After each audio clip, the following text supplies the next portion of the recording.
അച്ഛാ ഞാൻ അച്ഛന്റെ പോക്കറ്റ് ഒരു 500 റുപ്യ എടുത്തിണ്ടേ, ഒന്നും പറയരുത്. എടാ നീ 500 എടുത്ത് നമുക്ക് 300 രൂപ കുടുംബത്തിലേക്ക് പോവേ. എനിക്ക് ഓഫീസിൽ പോണ്ടേ. അച്ഛന് ബസ്സിന് പോകാനുള്ളൊരു 50 റുപ്യ ഞാനതിൽ വെച്ചു. ചെക്കൻ്റെ ഒരു കാര്യം. ലേശം ലേറ്റ് ആവും, ഒരു പരിപാടി ഉണ്ട്. നോക്കി പോണം കേട്ടാ. ആ നോക്കി പോവാ. ശ്രദ്ധിച്ചു പോണേ, വണ്ടി ശ്രദ്ധിക്കണം. ആ ശരി ശരി.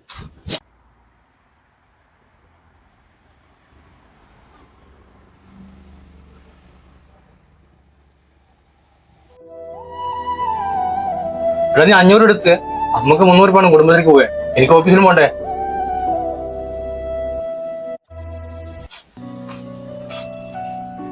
മോനെ നീ എന്താ ഇവിടെ ഇങ്ങനെ ഇരുത്തിന്?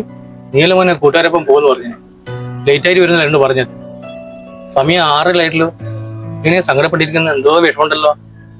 ഒന്നുമില്ല അച്ഛാ,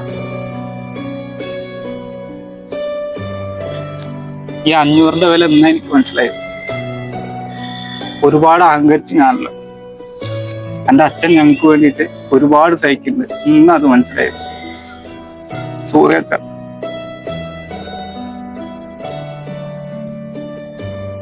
മോനെ വെച്ചേ ഞാനെന്തല്ല കൊണ്ടിരിക്കുന്നത്. സഞ്ചിയിൽ പലഹാരമുണ്ട്, വാ നമുക്ക് ചായ കുടിക്കണം. ഇങ്ങനെ ഇഷ്ടമില്ല, വാ.